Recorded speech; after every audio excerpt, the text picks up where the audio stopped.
आइए प्रार्थना करते हैं। हमारे स्वर्गीय अनुग्रहकारी प्रेमी पिता परमेश्वर, हम आपके प्यार के लिए आपको धन्यवाद देते हैं हमारे अच्छे पिता।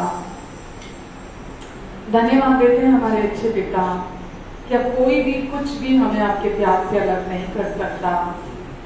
धन्यवाद देते हैं हमारे अच्छे पिता कि आप हमें बिना शर्तों के प्यार से प्यार करते हैं और आपका प्यार हमेशा एक जैसा रहता है, कभी कम या कभी ज्यादा नहीं होता। आपका प्यार हर डर से हमें छुटकारा दिलाता है, आजादी देता है। आपका प्यार चंगाई देता है, आपका प्यार शांति देता है। आपका प्यार कभी भी हमारा न्याय नहीं करता। आपका प्यार सदा हमें गले लगाता है। धन्यवाद देते हैं अच्छे पिता। जितने लोग यहाँ मौजूद हैं या जितने लोग हमें सुन रहे हैं और देख रहे हैं इस समय ऑनलाइन, एक एक को नामो नाम आप आशीष दे परमेश्वर, और एक एक के मन की आंखें आज खुल जाएं प्रभु यीशु मसीह के नाम से, ताकि परमेश्वर की आपकी सच्चाई को जान सके, पहचान सके और ग्रहण कर सके। धन्यवाद देते पिता, मेरी भी आप मदद करेंगे। पूरा समय मैं आप पर निर्भर होती हूँ परमेश्वर, पूरी रीति से, और जो आपकी इच्छा, योजना, उद्देश्य आज हमारे लिए है वो हम में से होकर हमारे द्वारा हमारे चारों ओर हमारे लिए आप सिद्धता से पूरा करने जा रहे हैं। धन्यवाद परमेश्वर। पूरी क्वायर को आप संभालेंगे परमेश्वर, और आप अपनी महिमा को हमारे द्वारा प्रकट करेंगे। धन्यवाद परमेश्वर। आमेन, आमेन, आमेन। हालेलुया। धन्यवाद देते परमेश्वर, धन्यवाद देते।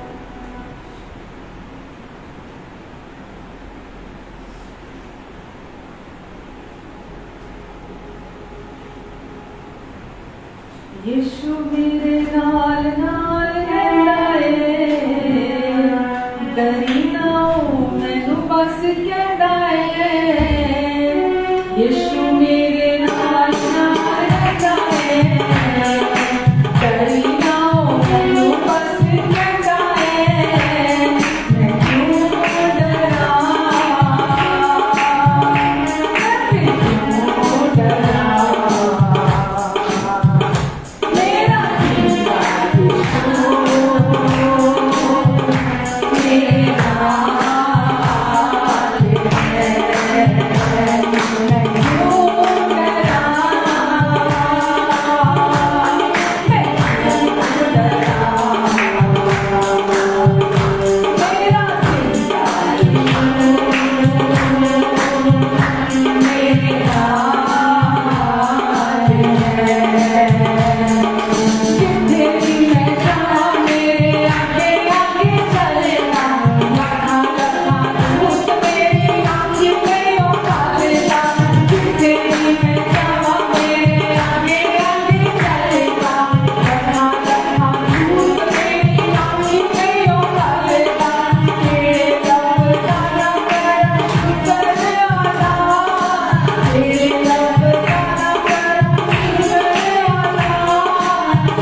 जिंदा प्रभु हैं आप यीशु, हमेशा हमारे साथ हैं।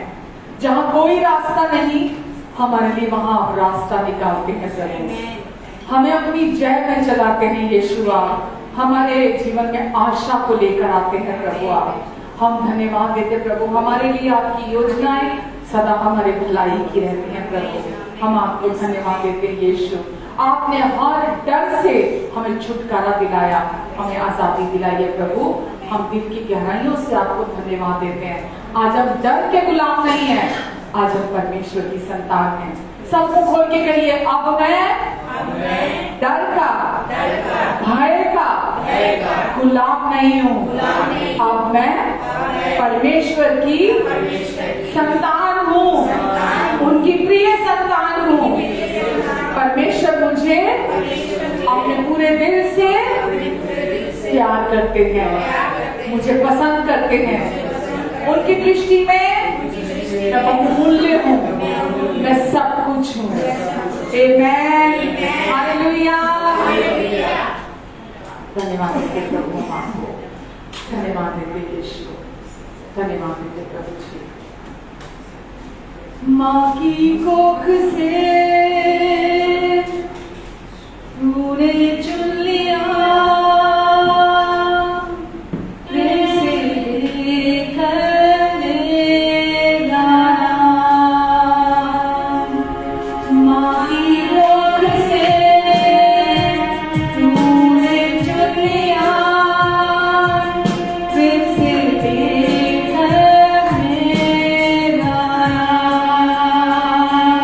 Amen.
आमेन आमेन। माँ के गर्भ में मेरे एक एक अंग की रचना परमेश्वर आपकी निगरानी में हुई। गुना है आपने मुझे माँ की कोख में जब रचा, मुझे चुन लिया आपने। वरन वचन कहता है सृष्टि की उत्पत्ति के समय से पहले ही परमेश्वर ने हमें अपने प्रेम में चुन लिया। हम धन्यवाद देते पिता आपको। रच दिया हमें अपने ही रूप में, क्योंकि मैं आपकी संतान हूँ परमेश्वर। पिता हम तो सच्चाई को जानते नहीं थे, हम तो धर्म के बंधनों में बंधे हुए थे, हम सच्चाई को नहीं जानते थे, हम धार्मिक कर्म कांडों में उलझे हुए थे। लेकिन पिता आपकी दया ने आपकी सच्चाई को हम पर प्रकट किया और हमें हर एक बंधन से छुड़ाया, हमें आजाद किया परमेश्वर। हम आपको धन्यवाद देते इसके लिए पिता। धन्यवाद देती पिता मैं आपको, धन्यवाद देते परमेश्वर। आज के इस दिन के लिए धन्यवाद, इस समय के लिए धन्यवाद, इस फेलोशिप के लिए धन्यवाद पिता। आपके प्यार के लिए, आपकी उपस्थिति के लिए धन्यवाद परमेश्वर। पिता आपने अपने पुत्र यीशु को हमारे लिए भेजा, हमारे लिए मरने के लिए। यीशु हमारे पापों की खातिर आए, हमें पापों से छुड़ाने के लिए मारे गए, गाड़े गए और तीसरे दिन जी उठे, आज भी जिंदा है। और प्रभु आज आप हमारे दिल में रहते हैं। यीशु हमें हमेशा बचाने के लिए, हमें संभालने के लिए, हमें उत्साहित करने के लिए, हमें हर दिन आगे बढ़ने के लिए, मदद करने के लिए। प्रभु यीशु हम आपको धन्यवाद देते हैं। आज आप में हमारे मन, हमारे दिल शांति में है, आप में हमारा अंदर विश्राम करता है। हम धन्यवाद देते हैं प्रभु। हम देख सकते हैं अपने भीतर को, हमारा भीतर पूरी तरह से रेस्ट में है, आराम में है, विश्राम में है। धन्यवाद देते इसके लिए हम आपको पिता। धन्यवाद परमेश्वर, धन्यवाद पिता। आज पूरा समय आप हमारे साथ है परमेश्वर, हम उसके लिए आपको धन्यवाद देते हैं परमेश्वर। पिता यहाँ जितने लोग मौजूद हैं या जितने लोग हमें ऑनलाइन देख और सुन रहे हैं, उन सब की आप मदद करेंगे और सहायता करेंगे परमेश्वर। धन्यवाद देते पिता। पूरी वर्शिप में आपने हमें अपनी उपस्थिति से भरा और आपने हमें उत्साहित किया परमेश्वर। हमारी स्तुति, हमारी आराधना आपके सम्मुख एक सुगंधित द्रव्य के समान पहुंची है। हम इसके लिए आपको धन्यवाद देते हैं प्रभु, क्योंकि वो यीशु के लहू में भीगी हुई है आराधना, वो यीशु के लहू में भीगी हुई है हमारी स्तुति और धन्यवाद। और हम धन्यवाद देते आपने उसे ग्रहण किया। धन्यवाद पिता। पूरी क्वायर को आप ब्लेस करें परमेश्वर, इनकी सारी जरूरतों को अपनी महिमा के उस धन से जो मसीह यीशु में आप पूरा करेंगे। आपने जो अभिषेक दिया है, जो गिफ्ट्स दिए हैं परमेश्वर, जो टैलेंट्स दिए हैं परमेश्वर, आप और अधिक अपनी महिमा के लिए इस्तेमाल करेंगे और अपनी महिमा को उनके जीवन से प्रकट करेंगे। धन्यवाद परमेश्वर पूरी चर्च के लिए और जितने लोग भी हैं हमारे साथ आज पूरा समय आप हम सबको अपने वचन के द्वारा एनकरेज करेंगे। हार्ट टू हार्ट आप आज अपनी बात को हम तक पहुंचाएंगे, अपने हृदय से हमारे हृदय तक। हम धन्यवाद देते पिता। हम भी पूरी रीति से उत्सुक हैं आपसे सुनने के लिए और आपसे रिसीव करने के लिए, क्योंकि आप हमेशा हमें अपने प्रेम के द्वारा उत्साहित करते हैं परमेश्वर। हमारी नई पहचान के द्वारा हमें उत्साहित करते हैं पिता। हम इसके लिए आपको धन्यवाद देते हैं परमेश्वर। जितने लोग भी यहाँ हैं या ऑनलाइन हैं परमेश्वर की सारी जरूरतों को आप अपनी महिमा के उज्जवल से जो मसीह यीशु में पूरा करेंगे। इन्हें कभी कोई भूख नहीं होगी। आज इनके मन की आंखें सच में आप खोलने जा रहे हैं। अपने सुसमाचार के प्रकाश के द्वारा आप इनके जीवनों को प्रकाशित करने जा रहे हैं। धन्यवाद देती पिता मैं आपको। मेरी आप मदद करेंगे परमेश्वर, ताकि जो आपकी इच्छा, योजना, उद्देश्य आज के दिन के लिए हम सबके लिए है, आप पवित्र आत्मा के द्वारा अपने अनुग्रह से मुझ में से होकर मेरे लिए, मेरे द्वारा, मेरे चारों तरफ आप पूरा करने जा रहे हैं। धन्यवाद पिता, धन्यवाद प्रभु यीशु के महान जीवित और पवित्र नाम से। आमीन।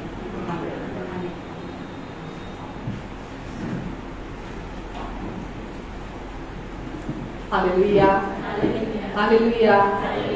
कैसे हैं आप सब?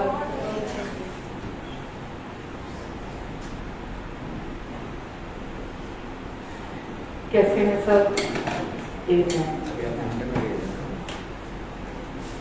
ऑनलाइन सभी दर्शकों के लिए मैं जो सुनने वाले, हमारे देखने वाले सारे प्रियजन हैं, आपका भी प्रभु यीशु के नाम से बहुत प्यार से मैं स्वागत करती हूँ। आमीन। और आशा करती हूँ कि आप सभी बहुत अच्छे से होंगे, क्योंकि प्रभु हमारे साथ है हमेशा के लिए। आमीन। और वो हमें हमेशा संभालते हैं। उनका वायदा है कि मैं तुम्हें कभी नहीं छोड़ूंगा, कभी नहीं त्यागूंगा। और जिसके साथ प्रभु है, जिसके साथ प्रभु की उपस्थिति है, जिसके दिल में प्रभु आकर रहने लगे हैं, वो व्यक्ति इस दुनिया का सबसे सामर्थी व्यक्ति है। आमीन। बहुत लोग जानते नहीं हैं, इसीलिए कमजोर बने रहते हैं, लेकिन जो ये जानते हैं, समझते हैं, पहचानते हैं, सच में वो बहुत सामर्थी व्यक्ति होते हैं। आमीन। हालेलुया। तो आज तैयार है वचन के लिए, उत्साहित होने के लिए। हम हमेशा प्रभु से सुनने के लिए उत्सुक रहते हैं। आमीन। क्योंकि वो हमेशा हमें अपने प्यार के द्वारा उत्साहित करते हैं। और कुछ नए लोग हमारे साथ जुड़ने शुरू हुए हैं, आप सबका मैं स्वागत करती हूँ प्रभु यीशु मसीह के नाम से, है ना। लास्ट टाइम आप पहली बार आए थे, हम आपका वेलकम करना भूल गए थे, हैं? आप भी पहली बार आए थे। प्रभु आपको भी बहुत आशीष दे। आप आज पहली बार आए, प्रभु आपको भी बहुत आशीष दे, और प्रभु की आशीषें, बरकतें आपके जीवन पर ठहर जाएं, उनका फेवर, उनका पक्ष आपके जीवन में हमेशा बना रहे, प्रभु यीशु के नाम से। आमीन। हालेलुया। तो आज हम चलते हैं वचन में।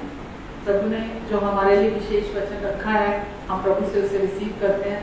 प्रभु हमेशा हमें हमारे लिए नया तैयार करते हैं, क्योंकि वो जानते हैं हमारी जरूरत को, और वो हमारी हर जरूरत को पूरा करना चाहते हैं।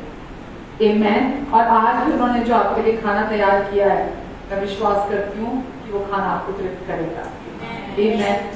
जब मैं प्रभु का वचन कहती हूँ, तो मेरा प्रभु का वचन कहने के पीछे तात्पर्य वो नहीं होता जो शब्द वचन बाइबल में लिखे हैं। प्रभु का वचन मतलब प्रभु यीशु मसीह। प्रभु यीशु मसीह ही परमेश्वर का वचन देहधारी हुआ। ठीक है, वचन में लिखा ना, आदि में वचन था, वचन ही परमेश्वर था, वही वचन, वो वचन परमेश्वर के साथ था, और वही परमेश्वर था। तो प्रभु यीशु मसीह ही परमेश्वर का वचन है जो हमें उत्साहित करता है। तो जब हम प्रभु का वचन कहते हैं, तो यीशु खुद हमारे बीच में हमें उत्साहित करने के लिए यहाँ मौजूद है, क्योंकि यीशु जिंदा प्रभु है। आमीन। और वो यहाँ है हमारे बीच में हमें उत्साहित करने के लिए। तो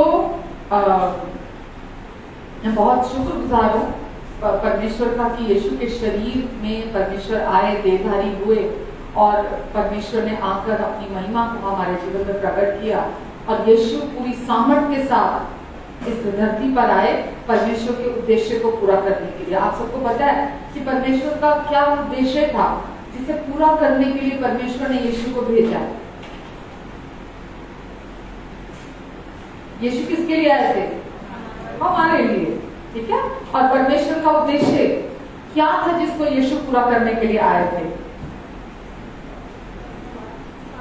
ताकि परमेश्वर की महिमा को वो हमारे जीवन में इम्पार्ट कर सके, परमेश्वर के सम्मान को, परमेश्वर की महिमा को वो हमारे जीवन में, हमारे जब अदन की वाटिका में आदम और हव्वा थे, जब दुष्ट उनको बहकाने के लिए आया था, तो वचन में लिखा है कि वो परमेश्वर की महिमा से, उस प्रलोभन में आने से पहले, अनाज्ञाकारिता से पहले परमेश्वर की महिमा में ढके हुए थे। और इसीलिए वचन में लिखा है कि उनको ये एहसास ही नहीं होता था, जबकि उनके शरीर पर कोई वस्त्र नहीं थे, और बिना वस्त्र, परमेश्वर ने उन्हें कोई वस्त्र नहीं बनाए थे जब बनाया था, लेकिन वो परमेश्वर की महिमा से कवर्ड थे, परमेश्वर की महिमा से ढके हुए थे। लेकिन जिस क्षण वो अनाज्ञाकारिता कर देते हैं, वचन हमें बताता है कि वो परमेश्वर की महिमा से रहित हो जाते हैं, और उनको ये एहसास होता है कि वो नगण्य है। तो प्रभु यीशु मसीह हमें वापिस किस लिए आए थे? परमेश्वर ने क्यों भेजा? ताकि वो महिमा, वो आदर जो खो गया था अदन की वाटिका में, वो वापिस हमें दे सके। आमीन। तो हम परमेश्वर के बहुत शुक्रगुजार हैं कि वो हमें उस पाप की दलदल से निकालकर हमें वापस अपने साथ, अपने जीवन में अपने साथ एक करने के लिए, हमें उठाने के लिए वहां से आए, ताकि वो हमें महिमा और आदर का मुकुट पहना सके, हमें महिमा और आदर के स्थान पर बिठा सके। आज हम कहाँ बैठे हुए हैं? स्वर्गीय स्थानों में। आज हम कहाँ बिठा दिए गए हैं? परमेश्वर ने हमारे पापों से हमें धोया, वचन कहता है शुद्ध किया, साफ किया, और प्रभु यीशु मसीह हमारे स्थान पर हमारे पापों के लिए मारे गए, गाड़े गए और जी उठे, उठा लिए गए और स्वर्गीय स्थानों में पिता के दाहिने बिठाए गए। ये सिर्फ यीशु के साथ नहीं हुआ, ये सब परमेश्वर ने जो यीशु के साथ हुआ वो हमारे साथ भी हुआ। जब यीशु मारे गए, हमारा पुराना इंसान, पुराना मनुष्यत्व भी क्रूस पर मारा गया। जब यीशु गाड़े गए, हमारा पुराना इंसान भी यीशु के साथ कब्र में गाड़ दिया गया। जब यीशु जी उठे तो हमारा पुराना इंसान जो पाप में था वो पहले गाड़ा गया और फिर जब वो जी उठा तो वो महिमा के साथ जी उठा। आमेन। क्योंकि पाप की सजा मौत है और यीशु ने वो पाप की सजा अपने ऊपर ली। यीशु मरकर मरे नहीं रह गए, मरे रह गए क्या? वो मरकर जी उठे। और हम भी जब यीशु जी उठे, हम भी यीशु के साथ नए जीवन के लिए जी उठे। जब यीशु ऊंचे पर उठाए गए, हम भी यीशु के साथ ऊंचे पर उठाए गए। जब यीशु स्वर्गीय स्थानों में बिठाए गए, हम भी यीशु के साथ स्वर्गीय स्थानों में बिठाए गए। जब यीशु जब वचन में लिखा है कि हम यीशु के संगी वारिस हैं, और जब जो स्वर्ग का है उसका वारिस कौन है? प्रभु यीशु मसीह, क्योंकि वो परमेश्वर के प्रिय पुत्र हैं। जो चीज जो स्वर्ग में है, यीशु उस चीज के वारिस है, और उसके साथ साथ यीशु के साथ साथ हम भी आज हर एक स्वर्गीय चीज के, हर एक स्वर्गीय आशीष के हम भी वारिस बना दिए गए हैं। और वो कैसे बना दिए गए? क्योंकि यीशु ने आकर हमें वो महिमा जो अदन की वाटिका में चली गई थी, वो वापस महिमा हमें दे दी। तो अब वो महिमा से भरे हुए आप, आमेन, क्योंकि यीशु ने आकर आपको अपनी इस महिमा से भर दिया। आमेन, हालेलुया। इसलिए हमें प्रभु के सुसमाचार को बहुत गहराई से सुनना, बहुत समझना होता है। जितना हम इसको सुनते हैं, समझते हैं, हम अपने जीवन में चंगाई को प्राप्त करते हैं। हम अपने दिल में, अपने मन में हम चंगाई को प्राप्त करते हैं, और हम सबको भीतर चंगाई की जरूरत है। आमेन। जैसा वचन में एक जगह लिखा है, भजन संहिता 147 जब हम देखते हैं, उसके 3 और 4 में लिखा है कि वो खेदित मन वालों को, यानी कि टूटे मन वालों को चंगा करने वाला परमेश्वर है। परमेश्वर कौन है? टूटे मन वालों को चंगा करने वाले परमेश्वर है। और उनके जख्मों पर जो इस संसार से, संसार की बातों से, संसार के लोगों से आया है, उनके टूटे जख्मों पर मरहम देता है। आमेन। वो परमेश्वर, इसी के ऊपर की आयत अगर आप इसके बाद इसके अगली आयत देखते हैं तो वहां लिखा है कि वो तारों को गिनता है, वो परमेश्वर, और उन तारों में से हर एक को नाम लेकर बुलाता है। आप समझ पा रहे हैं?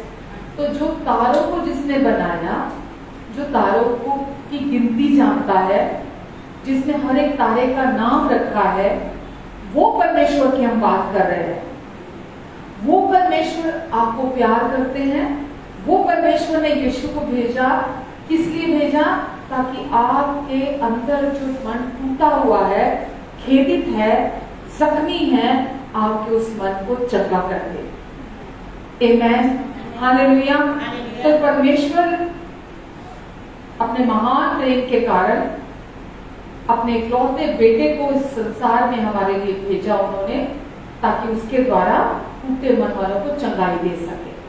तो आप ये समझें, आप और मैं, हम जब इस दुनिया में हैं, कभी ना कभी किसी ना किसी के द्वारा हम सबका मन टूटता है। हम सबका मन टूटता है और हमें पता नहीं होता कि उससे चंगाई कैसे प्राप्त करनी है। तो याद रखिए, यीशु आए ताकि टूटे मन वालों को चंगाई दे सके, और जो जख्म लोगों की बातों से, घावों से, संसार के द्वारा आया है, उसके द्वारा हमें मरण दे सके। सबसे प्रभु यीशु मसीह का वचन कहता है, सबसे पहली चीजों में जो वचन हमें लूका 4 में बताता है, उसमें लिखा है कि प्रभु यीशु मसीह ने कहा, सबसे पहला जो उनका प्रचार था, उन्होंने कहा कि परमेश्वर ने मुझे इस दुनिया में भेजा, पवित्र आत्मा का अभिषेक मुझे दिया, और वो अभिषेक क्यों दिया? ताकि मैं टूटे मन वालों को चंगा कर सकूं, कुचले हुओं को चंगा कर सकूं, कंगालों को खुशखबरी सुना सकूं। कंगाल मतलब हम ऐसा सोचते हैं, कंगाल मतलब एक वो भी है जो गरीब है, लेकिन यहाँ वो कंगाल पता क्या कह रहे हैं? अंदर मन से कंगाल, दुनिया होते हुए, रिश्ते होते हुए, लोग होते हुए, अंदर अकेला बने, अंदर खाली बने। तो वो किस लिए आए? कंगालों को खुशखबरी का सुसमाचार देने के लिए आए। आमीन। कोई बुरी खबर देने नहीं आए।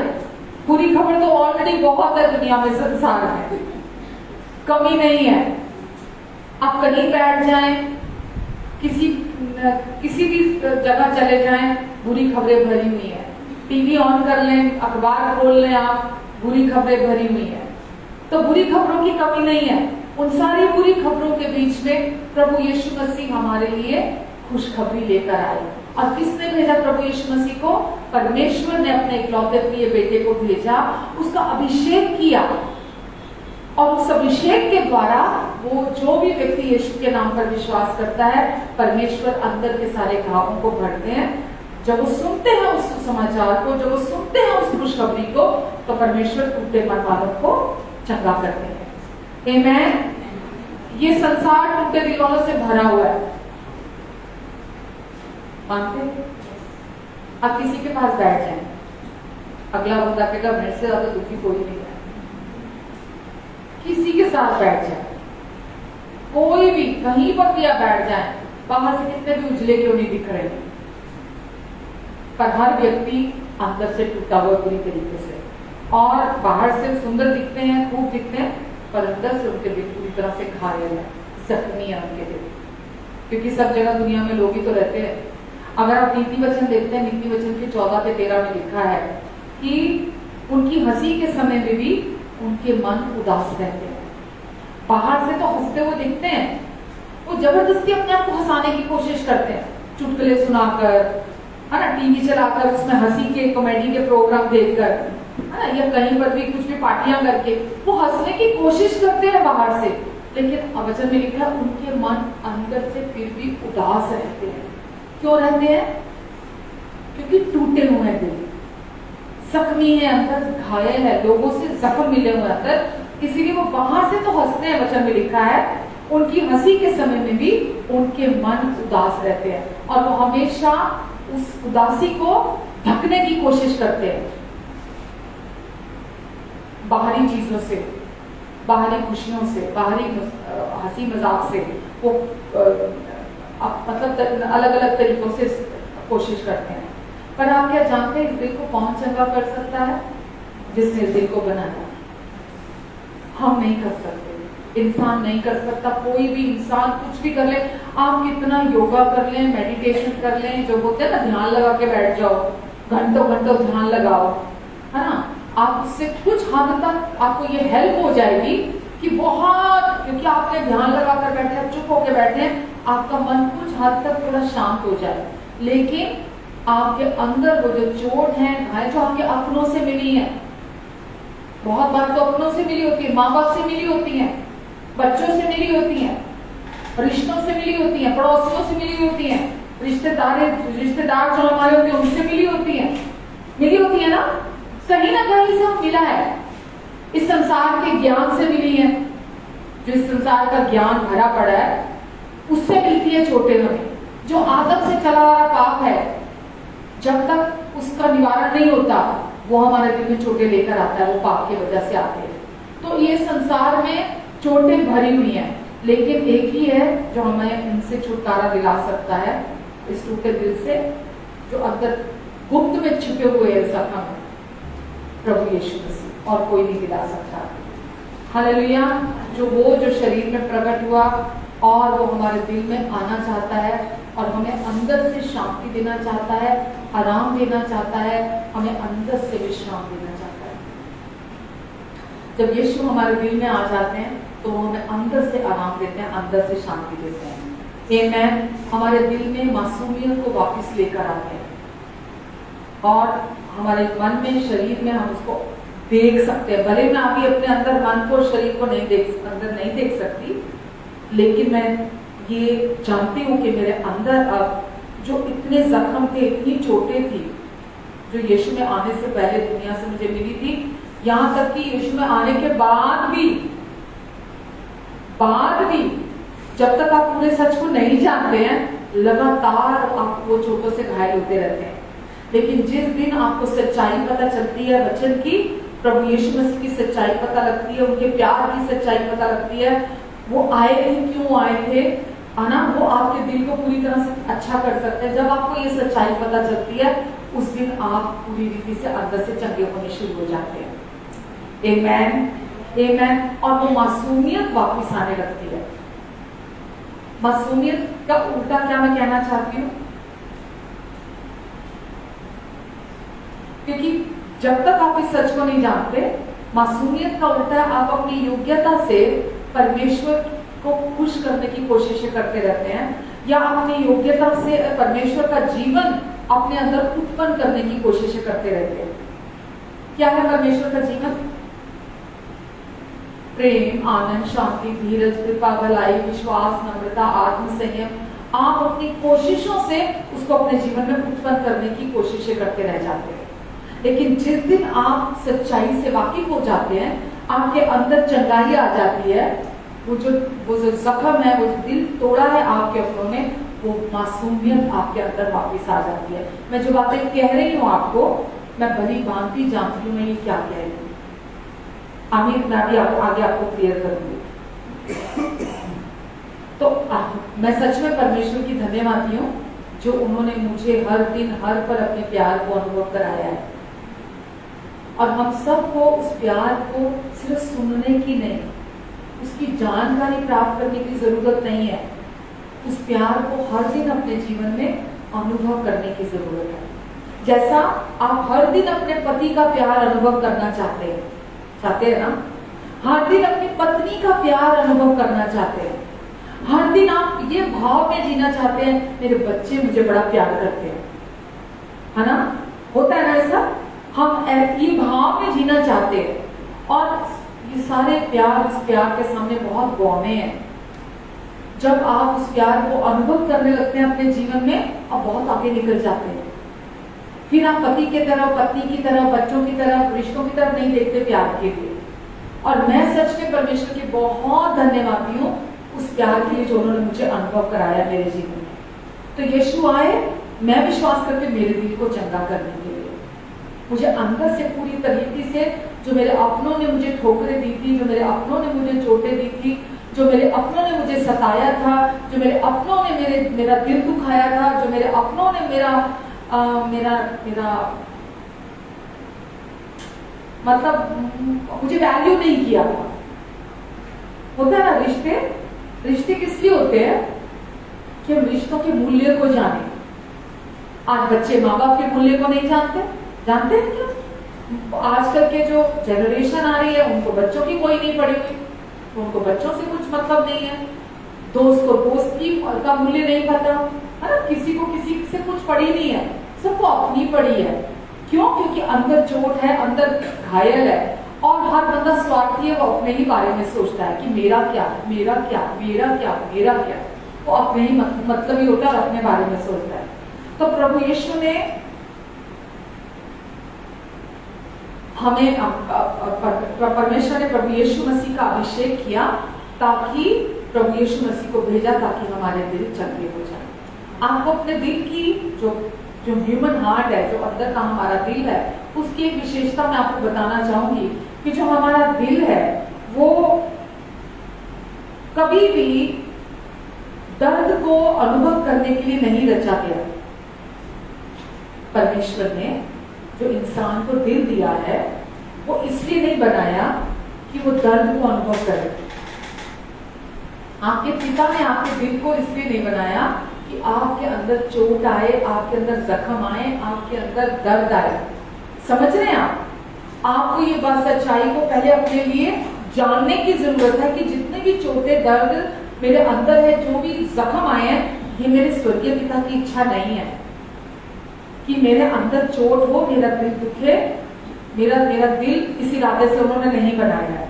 पर क्या होता है, इसके पीछे कारण है कि जब भी बाहर से दर्द आता है, जब भी बाहर से कोई ऐसी चोट आती है लोगों के द्वारा, रिश्तों के द्वारा, हमारा दिल जो है उसको संभालना शुरू कर देता है, जिसके लिए वो बनाया नहीं गया। समझना आप इस बात को, हमारा दिल दर्द को संभालने के लिए बनाया नहीं गया। एक चीज जो बनाई नहीं गई जिस चीज के लिए, अगर वो काम करना शुरू कर देती है तो उसका क्या हाल होगा। हम बोलते हैं ना, जिसका काम उसी को साझे और करे तो ठेका बाजे, बोलते हैं ना ऐसा। तो दिल दर्द को ठीक करने के लिए नहीं बनाया गया। जो दुख, दर्द, तकलीफ, चोट, पीड़ा है, उसको ठीक करने के लिए नहीं बनाया गया। और जब भी हमारा दिल उसको अनुभव करता है बाहर से दर्द को, जैसे किसी ने अपशब्द बोल दिए, किसी ने, हमारी कोई गलती नहीं है पर हमें गलत बोल दिया, है ना, होता है ना ऐसा। तो क्या होता है, एकदम से धक्का लगता है। और अगर हम उन शब्दों को अपने अंदर ले लेते हैं तो हमारा दिल उसको संभालने में लग जाता है, उस अपने आप को उस दर्द से बचाने में काम करने लगता है। समझ आ रहा है आपको? उस दर्द से आपको बचाने का काम शुरू कर देता है, जबकि वो उस काम के लिए बनाया नहीं गया। ठीक है, यहां तक समझ में आ रहा है? जबकि वो उसके लिए बनाया नहीं गया। तो अगर वो आप अगर सच्चाई को नहीं जानते कि परमेश्वर ने यीशु को क्यों भेजा था, जिस सच्चाई की मैं अभी पहले आपसे बात करके हटी हूँ, इसलिए भेजा था हमारे दिलों को चंगा करने के लिए। चंगा से क्या मतलब है, हमेशा के लिए हर चोट, हर दर्द, हर जख्म से पूरी रीति से 100% चंगाई देने के लिए भेजा था कि एक बार ये चंगा हो जाएगा तो फिर ये अपने आप को बचाने की कोशिश नहीं करेगा। समझ आ रहा है? अगर एक बार आपका दिल, आप परमेश्वर को ये अनुमति देंगे कि जो अपनों ने जख्म दिए हैं, जो अपनों ने घाव दिए हैं, जो अपनों ने चोटें दी हैं, अपनों ने पीड़ा दी है, अपनों ने ठोकरें दी हैं, आपका दिल अंदर से घायल है और बेचारा जिस काम के लिए बनाया नहीं गया वो हर टाइम आपको बचाने की कोशिश कर रहा है। और बचाता कैसे है पता? वो दिल के चारों तरफ दीवार खड़ी करके। कैसे बचाता है? दिल के चारों तरफ वो दीवार खड़ी कर देता है ताकि आपका दिल बचा रहे इस दर्द से। इसको क्या बोलते हैं मालूम? कठोरता। क्या बोलते हैं इसको? कठोरता। धीरे धीरे धीरे धीरे आपका दिल लोगों के प्रति कठोर होता चला जाता है। क्यों? फिर आपका दिल आपको बचाना शुरू कर देता है। जैसा कि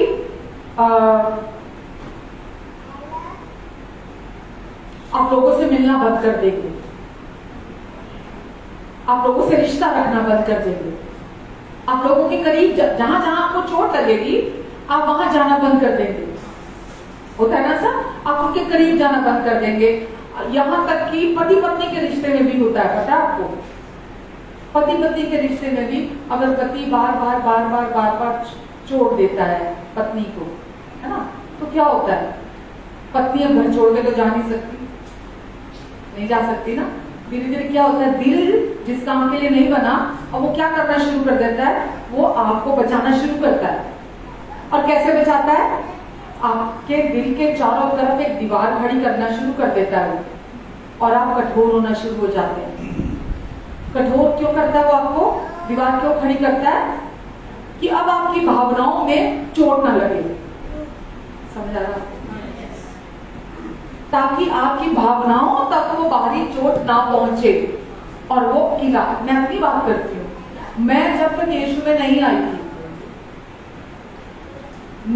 मैं अंदर से छलनी थी। जो आपको मैं आज सिखा रही हूँ, चोट अपनों से, रिश्तों से, करीबी रिश्तों से, चोट, जख्म, दर्द, पीड़ा, ठोकरें, इतनी दिन रात, रिजेक्शन, जिसको बोलते हैं ना तिरस्कार किया जाता है ना। अब मन कितना तिरस्कार लेगा, आपका दिल कितना तिरस्कार, जिसको रिजेक्शन कहा जाता है, आपका दिल कितना तिरस्कार लेगा, कितना, तो क्या होता है, आपका दिल आपके दिल के चारों तरफ ही वो किला बनाना शुरू कर देता है, वो दीवार खड़ी करनी शुरू कर देता है।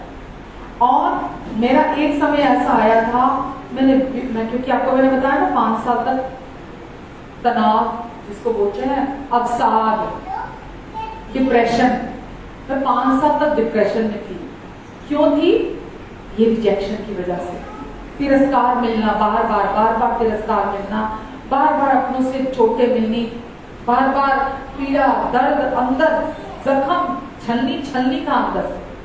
और धीरे धीरे ये मुझे अब समझ में आता है, तब से ही समझ में आ रहा था मेरे को क्या हो रहा है मेरे साथ, पर अब समझ में मुझे आता है कि धीरे धीरे मैं लोगों से कटने लगी, क्योंकि जहां जाती थी वहां से चोट आती थी, जहां जाती थी मैं जाती थी बड़े प्यार से, बड़े खुले दिल से, बड़ी ईमानदारी से, है ना, क्योंकि मैं प्यार करना चाहती थी, मैं रिश्ते बनाना चाहती थी, मैं वैल्यू करती थी, मेरे लिए लोग बहुत मायने रखते हैं, मेरे लिए रिश्ते बहुत मायने रखते हैं, इस वजह से मैं रिश्तों को बहुत कदर करती हूँ शुरू से ही।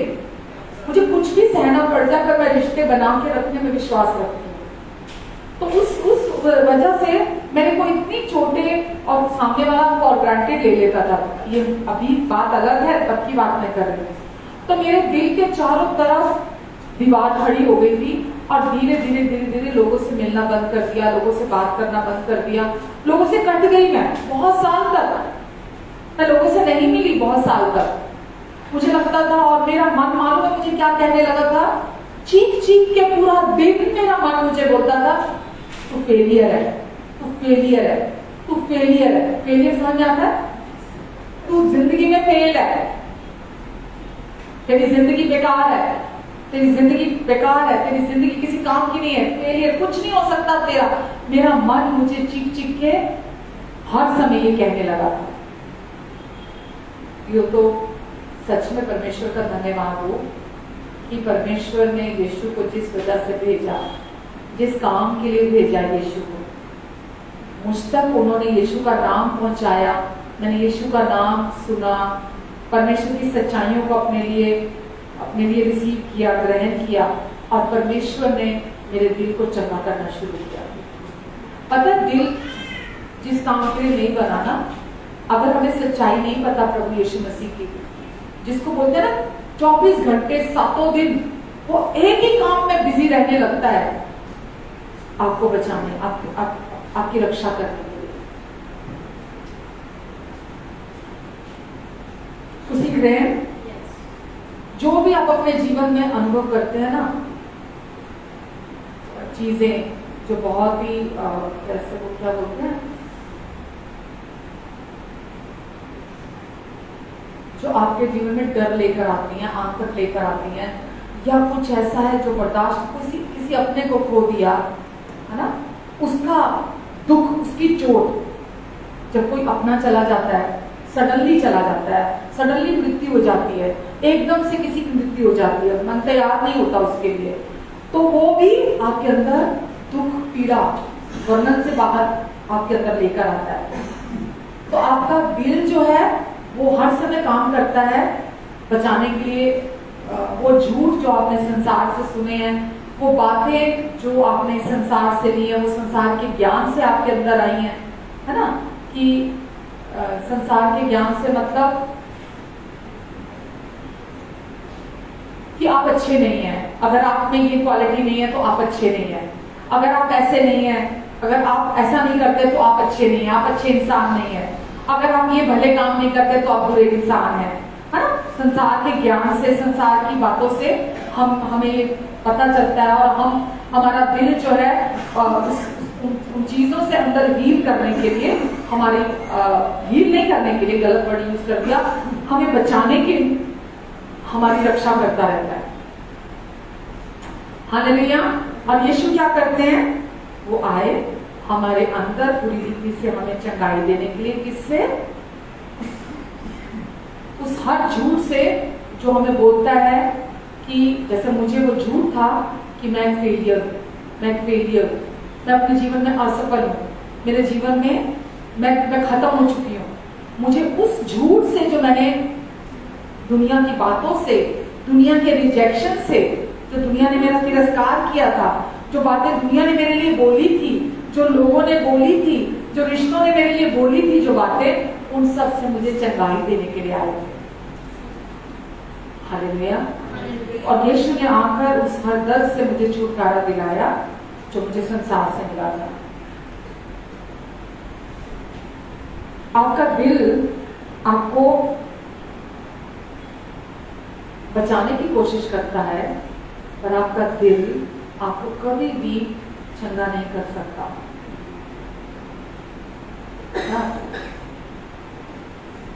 कितना भी कोशिश कर ले आपका दिल, आपको अंदर से चंगाई की जो जरूरत है। मैंने बोला ना, ये पूरा संसार अंदर से घायल घूम रहा है। बाहर से लीपा पोती करके किसी न किसी चीज का नकाब पहन के घूम रहे हैं। कोई नकाब से मतलब कोई बड़ी कोठियों के पीछे कोठी का नकाब पहन के पीछे छुपा हुआ है, कोई बड़ी महंगी गाड़ियों का नकाब पहन के पीछे छिपा हुआ है कि नहीं है? कोई सोने चांदी महंगे महंगे कपड़ों का नकाब पहन के उसके पीछे छिपा हुआ है, पर अंदर से सब एक जैसे, सब एक जैसे, सब घायल है अंदर से, और सबको अंदर से चंगाई की जरूरत है। आमेन। और दिल हमारा पाप की वजह से, जैसे मैंने अभी शुरू में बोला, और संसार के ज्ञान के द्वारा हमारे विरोध में आता है। इसके पाप और संसार के ज्ञान के द्वारा। और दिल अपने आप को खुद चंगा नहीं कर सकता। हमारा दिल हमें चंगा नहीं कर सकता। आपको लगता है, बहुत लोगों को लगता है बहुत पैसा आ जाएगा, सब बढ़िया हो जाएगा,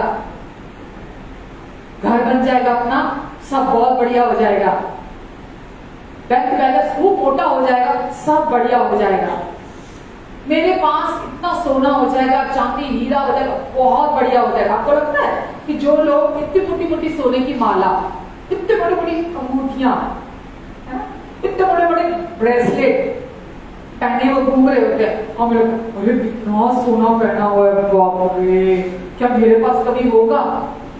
और ये कितनी बड़ी बड़ी गाड़ियां इसके पास, जब देखो रोज नई गाड़ी में आता है, पर मेरे पास कभी होगी गाड़ी? आपको क्या लगता है? वो अंदर से अच्छे हैं, अंदर से खुश है, काटने को दौड़ती है वो चीजें, जितना ज्यादा होता है ना वो उतना सब काटने को दौड़ता है, क्योंकि अंदर जख्मी है, अंदर घायल है। और इंसान जैसा अंदर होता है वही देने की कोशिश करता है दूसरों को। अगर अंदर से जख्म नहीं भरे होते, अंदर से घायल है, अंदर से चोटें हैं, वो बाहर दूसरों को वही देगा जो अंदर है। जख्मी इंसान दूसरे को जख्म देगा, चोट खाया हुआ दूसरे को चोट देगा, घायल दूसरे को घायल करेगा। तो जो अंदर से होता है वही बाहर को देता है। तो कितना भी सोना आ जाए, कितने भी बड़े बड़े घर हो जाए, कितना भी आपके पास कुछ भी सुख सुविधा हो जाए, अंदर दिल को कोई हील नहीं कर सकता। अगर आप डॉक्टर पे जाते हैं, बहुत समय तक जब आपका दिल टूटता चला जाता है, टूटता चला जाता है, टूटता चला जाता है, आप अपने लेवल तक उसको मैनेज करते हैं, कोशिशें करते हैं संभालने की उसको, कि नहीं नहीं ठीक है सब ठीक है। आप धकेलते जाते हैं वो सारी चोटों को, सारे जख्मों को, सारे दर्द को अपने अंदर धकेलते जाते हैं, नीचे नीचे दबाते चले जाते हैं, दबाते चले जाते हैं, दबाते चले जाते हैं, पर एक दिन घड़ा भर जाता है और आप नहीं उन इमोशंस को हैंडल नहीं कर पाते। तो क्या हो जाता है? वो डिप्रेशन का रूप बन जाता है, जिसको क्या बोलते हैं? डिप्रेशन। नींद नहीं आती रातों को, फिर डिप्रेशन बहुत ज्यादा हो जाता है, आपको खुद समझ में नहीं आता मैं क्या करूं, है ना? इस हद तक बढ़ जाता है। तो डॉक्टर के पास भी जब आप जाते हैं तो क्या करता है डॉक्टर? ठीक कर देता है। कोई डॉक्टर जो मानसिक रीति से बीमार है उस व्यक्ति को हील नहीं कर सकता, चंगा नहीं कर सकता। वो खाली उसके लक्षणों को दबा सकता है दवाइयों से, लक्षण दब जाएंगे पर लक्षण ठीक कभी नहीं होता, वो बीमारी ठीक कभी नहीं होती। ये मैं आपकी नॉलेज के लिए बता रही हूँ। तो मानसिक रोग भी कभी ठीक नहीं होता, क्योंकि दिल इतना चोट खाया हुआ है, घायल है अंदर से, उसको दवाइयों का सहारा जीवन भर लेना ही पड़ता है। आप समझ रहे हैं? तो कोई भी चीज आपके अंदर को हील नहीं कर सकती, चंगा नहीं कर सकती, अंदर की मासूमियत को वापस नहीं ला सकती कोई भी चीज। अंदर की मासूमियत का मतलब जो परमेश्वर आपको कहते हैं, जो उन्होंने आपको बना दिया, उसके साथ राजी होना, अपनी सच्चाई को ग्रहण करना, कोई भी चीज उस मासूमियत को आपके अंदर नहीं ला सकती। आमेन। तो यीशु हमारे लिए पिता की आवाज बनकर आए। आदि में वचन था, वचन परमेश्वर के साथ था और वचन ही परमेश्वर था, शब्द ही परमेश्वर था, और वही शब्द देहधारी हुआ और हमारे बीच में डेरा किया। तो प्रभु यीशु मसीह पिता की आवाज बनकर हमारे लिए आए। आमेन। पिता की आवाज बनकर आए ताकि हम उस इनोसेंस को जो वो हमारे ऊपर घोषणा करते हैं। मैंने यीशु को अपने जीवन में निरंतर लगातार ये कहते हुए सुना है, तू मेरी है प्रतिभा, तू मेरी है, मैंने तुझे छुड़ाया है, मैंने तुझे नाम लेकर बुलाया है, अब तू मेरी है प्रतिभा, तू मत डर प्रतिभा, क्योंकि अब मैं तेरे साथ हूं, तू इधर उधर मत ताक प्रतिभा, क्योंकि मैं तेरा परमेश्वर हूं, मैं तुझे दृढ़ करूंगा, मैं तेरी सहायता करूंगा और अपने धर्म में दाहिने हाथ से मैं तुझे थाम कर रखूंगा।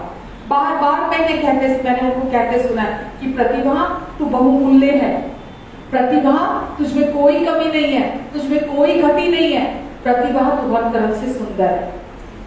आमेन। तू वो मोती है जो बहुमूल्य है, मत्ती के 13 में लिखा है ना, तू वो मोती है जो बहुमूल्य है, तू वो खेत है जहां खजाना दबा हुआ है, वो खजाना है तू जो उस खेत में दबा हुआ है। तो मेरे लिए सबसे बहुमूल्य, मेरे लिए सबसे प्रेशियस है।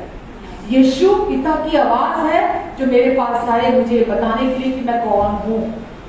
जब आप वो आवाज को अपने लिए सुनते हैं कि अब आप कौन है, ये मत्ती 13 के 44 में और 46 में लिखा है, जो मैंने दोनों वचन आपको लिखे हैं, ताकि हम अपने अंदर वो भावनात्मक मासूमियत को पाले। जब वो बार बार हमारे ऊपर वचन की घोषणा करते हैं, प्रभु यीशु मसीह कहां से करते हैं? हमारे अंदर से, हमारे दिल में रहते हैं प्रभु यीशु मसीह, और हमारे दिल में वो बार बार अपने प्रेम के वचनों की घोषणा करते हैं। और जब हम उनसे वचन को सुनते हैं, मासूमियत वापस आ जाती है, वो जो कठोरता है वो पूरी तरह से चली जाती है और वो मासूमियत वापस आ जाती है। आमेन। प्रभु यीशु मसीह जो वचन हमारे ऊपर बोलते हैं कि तू मेरी आंख की पुतली है, जो तुझे छूता है मेरी आंख की पुतली को छूता है। प्रभु कहते हैं कि देख मैंने तेरा चित्र अपने हाथों पर बनाकर रखा है, देख मैंने तेरा नाम अपनी हथेलियों पर लिख के रखा है। जब आप ये निरंतर लगातार प्रभु से सुनते हैं, क्यों सुनते हैं पता? ताकि जिस दिन कोई दर्द या चोट आपको अपनों से अब आएगी ना, ये तो है नहीं कि आनी बंद हो जाएगी, आएगी ना। हम लोगों के बीच में तो रहते हैं, अपनों के बीच में रहते हैं, ज्यादा फर्क कहां से पड़ता है? अपनों से पड़ता है।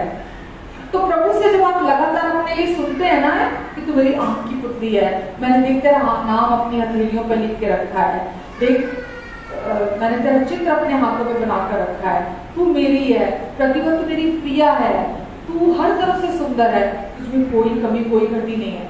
तो ये आपको उस दिन के लिए तैयार कर रहे होते हैं कि जिस दिन सामने से शैतान किसको इस्तेमाल करता है?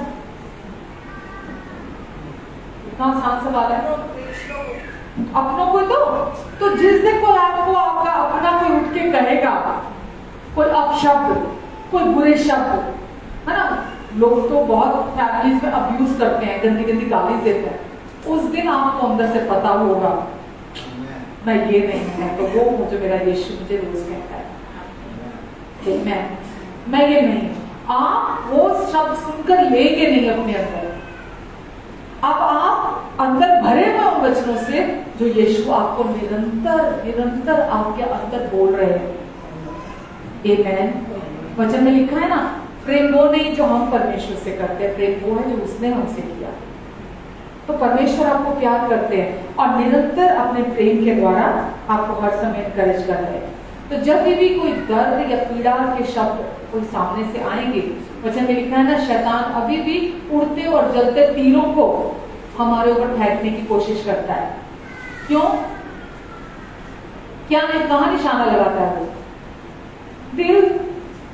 कहां निशाना लगाता है? उड़ते जलते तीरों को हमारे दिल में निशाना लगाता है, ताकि हम अंदर से घायल हो, हम अंदर से दुखी हो, अंदर से पीड़ा, और हम उन शब्दों को अपने अंदर रिपीट करते रहें जो किसी ने कहे हैं ना, हम दोहराने लग जाए उन शब्दों को अपने अंदर। और जैसे हम उन शब्दों को दोहराने लगते हैं जो हम अब शब्द अपनों ने कहे होते हैं, हम अपने अंदर उस दुख को, पीड़ा को अलाउ करते हैं। फिर हमारा दिल हम उसको बचाने की कोशिश करता है, अंदर से हमारी रक्षा करने की कोशिश करता है। और वो कैसे रक्षा करने की कोशिश करता है? दीवारें खड़ी करने शुरू कर देता है। और वो हेल्दी साइन नहीं है, ये अच्छा चिन्ह नहीं है कि अंदर दीवारें खड़ी कर देना। क्योंकि जब अंदर दीवारें खड़ी हो जाती है ना, तो वो परमेश्वर के प्यार के लिए भी खड़ी हो जाती है। समझ पा रहे हैं मेरी बात को? जब दीवारें खड़ी होती हैं तो आप परमेश्वर के प्यार को भी सुनना बंद कर देते हैं, आप परमेश्वर के प्यार पर विश्वास करना भी बंद कर देते हैं। वो दीवारें चारों तरफ ऐसी खड़ी हो जाती हैं। तो आपको ये समझने की जरूरत है कि कोई जो मेरे दिल को चंगा कर सकता है वो है यीशु। क्योंकि यीशु आए ही इसीलिए थे ताकि महिमा और आदर से मुझे वापस ढक दे। और यीशु ने आकर मुझे पिता की महिमा से और आदर से पूरी रीति से ढक दिया। तो जब कोई आपको अपशब्द कहता है तो दिल आपका ये सोचने लग जाता है कि कुछ तो गड़बड़ है, और इसीलिए मुझे अब दिल को ढकने की जरूरत है। कुछ तो गड़बड़ है मुझ में। किसमें? अब मैं जैसे बोलती थी ना, जब सब मुझ पर वो बुरे शब्द बोलते थे तो मेरा दिल क्या कहता था कि कुछ तो तेरे में गड़बड़ है जो लोग तेरा तिरस्कार कर रहे हैं, कुछ तो गड़बड़ है जो तेरे लिए ऐसे बोल रहे हैं, कुछ तो गड़बड़ है। ये कौन कर, ये मेरा दिल बोलना शुरू कर देता था। और वो ये मुझे राजी करता था इस बात में कि मुझ में कोई गड़बड़ है, और फिर वो ढकना शुरू करता था, कवर करना शुरू कर देता था। जब सामने से शर्मिंदगी के दोष लगाने वाले अब शब्द आते थे तो दिल उसको कवर करना शुरू कर देता था। समझ पा रहे हैं? बहुत इंपॉर्टेंट मैसेज है जो मैं आज आपको दे रही हूँ, बहुत महत्वपूर्ण है। क्योंकि इसी चीज का फायदा दुष्ट उठाता है, और हम क्योंकि मैनेज करना बचपन से सीखे हुए हैं, संभालना सीखे हुए हैं ना बचपन से।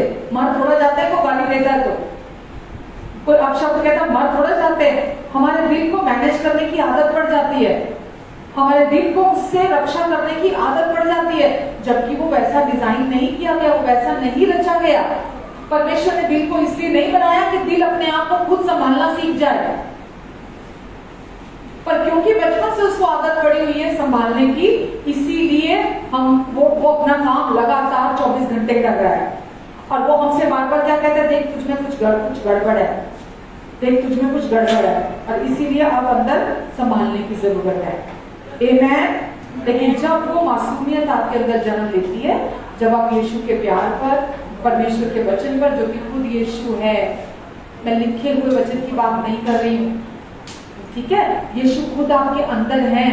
जब आप विश्वास करते हैं कि यीशु आप मेरे दिल में आ चुके हैं, यीशु, ताकि मुझे अपने आप को ढकना ना पड़े, मुझे अपने आप को कवर ना करना पड़े, आप मेरे दिल में इसीलिए आए हैं ताकि मेरे दिल को चंगा कर सके। फिर आप डरते नहीं हैं, आप रिश्तों को अलाउ करते हैं, वो आपके साथ कैसा भी सलूक करें, आपका दिल एकदम परमेश्वर के प्यार से भर जाता है आपका दिल, और फिर वो चोट नहीं लेता, वो पीड़ा नहीं लेता आपके अंदर।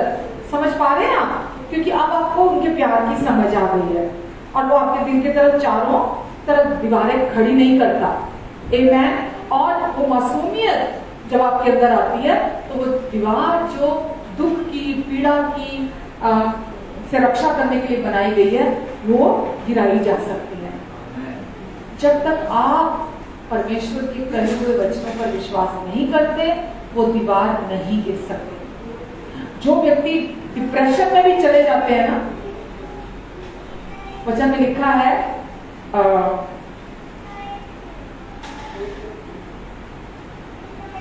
एक ठोकर खाए हुए दिल को जीतना ऐसा है जैसा एक शहरपनाह को जीतने के बराबर। अगर किसी दिल में ठोकरों ने जगह बनाई हुई है ना, जिसको दिल अभी तक संभालता आ रहा है जबकि वो नहीं संभाल सकता, तो किसी के दिल के अंदर ठोकरों ने, चोट ने, जख्म है अंदर जगह बनाई हुई है, तो उसको जीतना, ठोकरों, जिस दिल ने ठोकरें खाई हुई है उसको जीतना एक शहर पनाह को जीतने के बराबर है। समझ पा रहे हैं? और जो ठोकर खाया हुआ अंदर दिल है, जो अभी तक खुला नहीं है परमेश्वर के प्यार के लिए, जो अभी तक खुला नहीं है परमेश्वर के वचन के लिए, यीशु आए ही इसीलिए थे ताकि टूटे दिल वालों को चंगा कर सके और उनके जख्मों पर मरहम लगा सके। तो यीशु की तरफ से देरी नहीं है, परमेश्वर की तरफ से देरी नहीं है। वो इंतजार में है कि आप अपने दिल को उनके लिए खोलें कि हाँ प्रभु, मेरे अंदर, मैंने आपको बोला मेरा अंदर छलनी था, और सच में परमेश्वर ने मेरी मदद की। मैंने अपना दिल, जब मुझे चोट लगी, जब यहाँ तक कि प्रभु में आने के बाद भी जब चोटें आई, जख्म आए, मैंने खुद को, जैसे मैं पहले संभाल लेती थी, मैंने खुद को संभालना बंद कर दिया। यानी कि जो मेरा दिल वो कोशिशें करता था ना, सेल्फ कंट्रोल कह लो, ये सेल्फ कंट्रोल भी कह सकते हैं वो, कि किसी ने कुछ कहा है तो उस दर्द को संभाल लेना। तो अब मेरे दिल, मेरी बस हो चुकी थी, मैं कब तक अपना मुक्तिदाता बन सकती थी, मेरी बस थी। अगर मैं संभाल सकती तो मैं अभी तक संभाल रही होती, मैं डिप्रेशन में नहीं होती। लेकिन परमेश्वर भी ये नहीं चाहते कि हम अपने उद्धारकर्ता खुद बने, हम अपने दिल की रक्षा करें, क्योंकि दिल को हमारी रक्षा करने के लिए बनाया ही नहीं गया। तो परमेश्वर क्या चाहते हैं? परमेश्वर चाहते हैं हम अपने दिल को परमेश्वर के सामने खोलें ताकि वो हमारे दिल को चंगा कर सके। अगर मैं हर समय सोचती रहूंगी, अरे मुझे पास्ट में फलाने ने बहुत पहुंचाया, अरे मेरे को पीछे अतीत में मैंने इतना भला किया पर उस व्यक्ति ने मेरा साथ बहुत बुरा किया, मैंने उसका कुछ नहीं बिगाड़ा था, मैंने तो हमेशा उसके साथ अच्छा किया, पर उस व्यक्ति ने मेरे बच्चों के साथ बहुत गलत किया। अगर मैं हर समय ही उन पुरानी बातों पर अपने मन को लगाकर रखूंगी, मैं हर समय उन पुरानी बातों के विषय में, जो मुझे लोगों ने ठोकरें दी, चोट दी, पीड़ा दी, दर्द दिया, जख्म दिए, मैं हर समय उनके बारे में सोचती रहूंगी, तो आप समझ रहे हैं ना कि मैंने अभी तक प्रभु को अनुमति नहीं दी, परमेश्वर को अनुमति नहीं दी कि परमेश्वर अब मैं थक गई, अब मैं नहीं कर सकती, और क्योंकि अब मैं मेरी उद्धारकर्ता नहीं बन सकती, बहुत संभाल लिया मैंने इतने साल, प्रभु अपने आप को सौंपती अपने दिल को। मैं जो आपको बता रही हूँ ये सारी मेरी आप बीती है। मैंने खुद अपने दिल को इतना कठोर कर लिया था कि मैं बिल्कुल किसी के साथ फ्री नहीं हो पाती थी। मैंने लोगों से इतना डिस्टेंस, बहुत सालों तक डिस्टेंस मेंटेन करके रखा, लोगों से मिलती जुलती नहीं थी मैं लोगों से, क्योंकि मेरा दिल मुझे बार बार याद दिलाता था, देख अगर तूने दोबारा रिश्ता रखा, देख फिर वही होगा, देख तूने अगर दोबारा रिश्ता रखा ना तो देख फिर वही होगा। अरे भाई, एक बार हुआ अगर इंसिडेंट कोई, ठीक है, वो बीत गया। अगर एक बार कोई वाक्या हुआ तो वो बीत गया, वो दोबारा क्यों होगा? बहुत सारे लोग ऐसे होते हैं, एक बार जब शादी करते हैं, पहली बार जब शादी होती है, वो रिश्ता नहीं सक्सेसफुल होता, उनको उस रिश्ते से जब शादी होती है बहुत चोट मिलती है, बहुत दर्द मिलता है उस रिश्ते से, अपने पार्टनर से, और क्या होता है, वो रिश्ता टूट गया, नहीं निभा पाए, नहीं बन पाई, तो क्या बोलते हैं, नहीं दोबारा शादी नहीं करनी है, आप दोबारा शादी नहीं करनी। कौन कहता है ये? दिल कहता है आपको। फिर दिल कहता है कि नहीं देख, पहले रिश्ते में हुआ था ना ये, अब दोबारा होगा ये, देख तेरी गलती थी, तू नहीं संभालते, तेरा तू बहुत गुस्से वाली है और तेरे गुस्से की वजह से ये हुआ, देख तेरी वजह से ये हुआ, देख तू नहीं संभालते, देख तेरे में भी गड़बड़ है, तो नहीं करनी शादी। होता है ना ऐसा?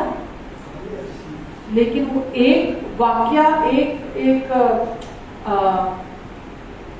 कोई ऐसा आपके साथ हुआ है ना, उसकी वजह से आप ये नहीं कह सकते कि जीवन भर जितने लोग आपको मिलेंगे वो आपको चोट पहुंचाएंगे, दुख पहुंचाएंगे, आपको दर्द देंगे, आपको जख्म देंगे।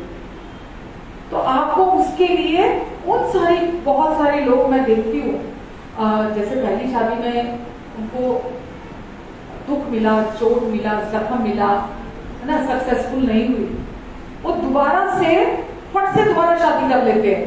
और मैंने ऐसे बहुत सारे केस देखे हैं, दूसरी शादी भी असफल, तीसरी भी असफल, चौथी भी असफल, पांचवी भी असफल। क्यों? क्योंकि वो जो पहले वाले घाव थे अभी वो तो भरे नहीं, जो पहले वाले घाव थे वो तो भरे नहीं अभी।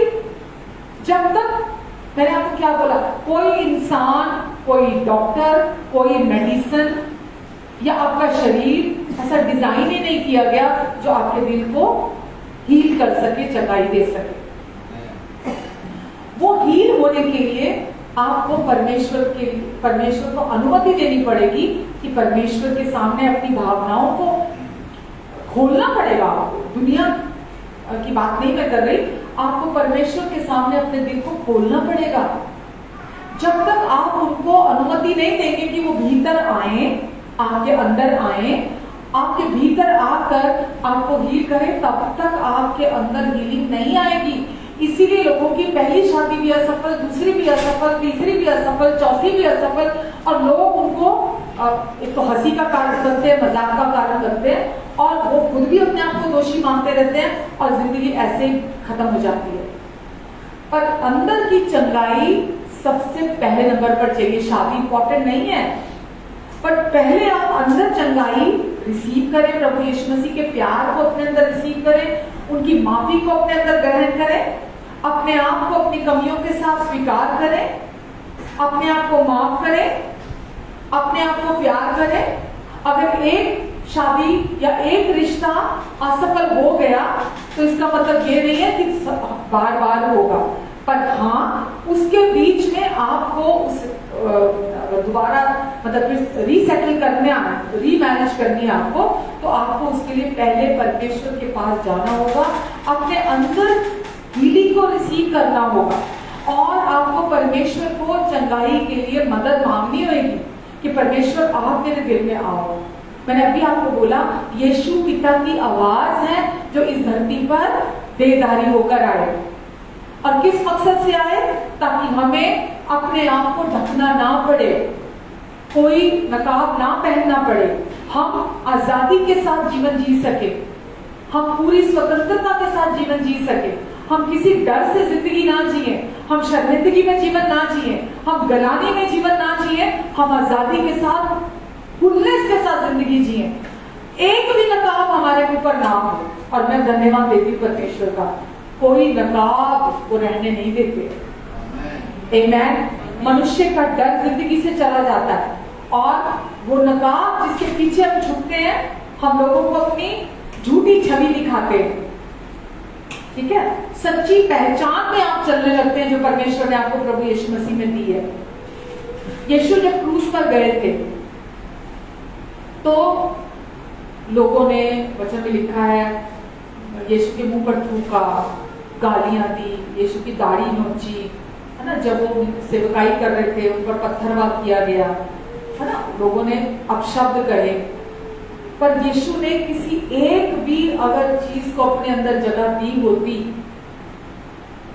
तो वो उस महिमा में जी नहीं उठते थे। तो परमेश्वर क्या चाहते हैं कि जैसे यीशु ने पिता पर विश्वास किया, जैसे यीशु ने, जो भी लोगों ने उन पर, वचन में लिखा है ना कि जिनके लिए यीशु क्रूस पर मरने जा रहे थे, वही लोग ठट्ठा कर रहे थे। यीशु ने जब पानी मांगा तो यीशु के मुंह में सिरका लगा दिया, ठट्ठा कर रहे थे, मजाक बना रहे थे, लेकिन यीशु ने उसको अपने दिल में नहीं लिया, किसी भी बात को अपने अंदर नहीं लिया और पिता पर भरोसा रखा, पिता पर विश्वास किया और पिता ने उन्हें वो स्थान दिया जो हर स्थान से ऊंचा है, वो महिमा का स्थान दिया, हर नाम से ऊंचा वो स्थान दिया प्रभु यीशु मसीह को। तो आज परमेश्वर आपसे मुझसे क्या चाहते हैं? वचन में लिखा है जितनों ने उसकी ओर मुख किया सबने ज्योति पाई, किसी के मुंह को उसने काला होने नहीं दिया। जितनों ने उस पर विश्वास किया किसी को किसी रीति से परमेश्वर ने लज्जित होने नहीं दिया। तो हम लोगों के कहे हुए शब्दों को अपने अंदर ना लें, बल्कि हम अपने आप को परमेश्वर के प्यार के वचनों से मौका दे, अनुमति दे परमेश्वर को कि वो हमें अंदर से हील करे। वचन में लिखा है ना कि जो गोलियत था वो दाऊद के ऊपर और दाऊद के ऊपर पूरे इजराइल के ऊपर आकर ऊंचे शब्दों में उन्हें ललकार रहा था, गालियां दे दे के, है ना, उनको ललकार रहा था। तो वो जितने इजराइल के लोग थे सब दबकर बैठ गए, अंदर छिप के बैठ गए कि एक तो ये 9 फीट से ऊपर का है, बहुत ताकतवर है, तो इसका तुम मुकाबला नहीं कर सकते। तो दाऊद खड़ा हुआ जो 5 फीट का भी नहीं था, और दाऊद ने जितने भी वो अपशब्द कह रहा था उसके एक शब्द को भी सुना नहीं दाऊद ने, और वचन में लिखा है दाऊद ने उसको मार गिराया। हालेलुया। ऐसे ही यीशु दाऊद से बड़े हैं, ठीक है। और यीशु ने आकर गोलियत से जो भी बड़ा है वो कौन है? शैतान। शैतान जो भी ये बुरे शब्द कौन हम पर फेंकता है? शैतान फेंकता है।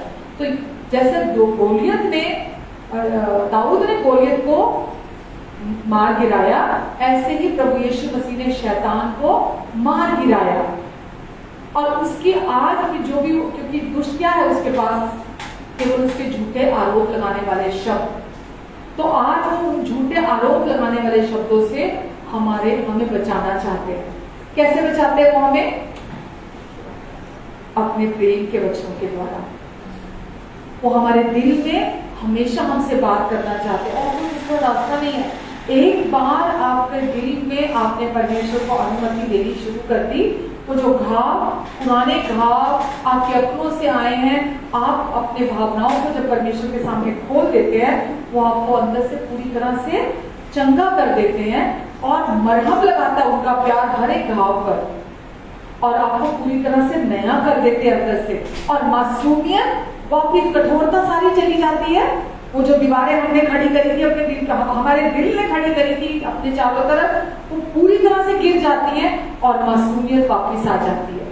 वो प्रेम, आनंद, शांति, धीरज, कृपा, भलाई, विश्वास, नम्रता, आत्मसंयम, ये सब आपके जीवन में बहने लगते हैं। हालेलुया। आप चंगाई में, आजादी में, सफलता में आप चलने लगते हैं। आमीन। तो केवल परमेश्वर का प्यार है जिसको आप अनुमति देंगे आपकी भावनाओं में काम करने के लिए, वो आपको अंदर से हील करता है।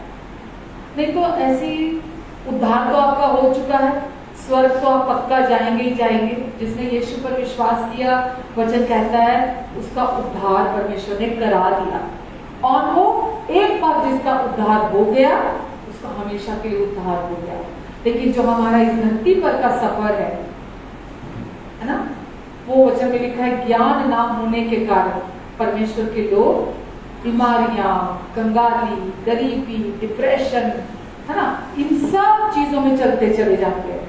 पर परमेश्वर की क्या इच्छा है कि हम विजय से विजय की ओर, महिमा से महिमा की ओर हम हर दिन आगे बढ़े। हम दुख, पीड़ा और इसको सहने के लिए नहीं बनाए गए, ठीक है, और हमारा दिल भी इसको सहने के लिए नहीं बना हुआ।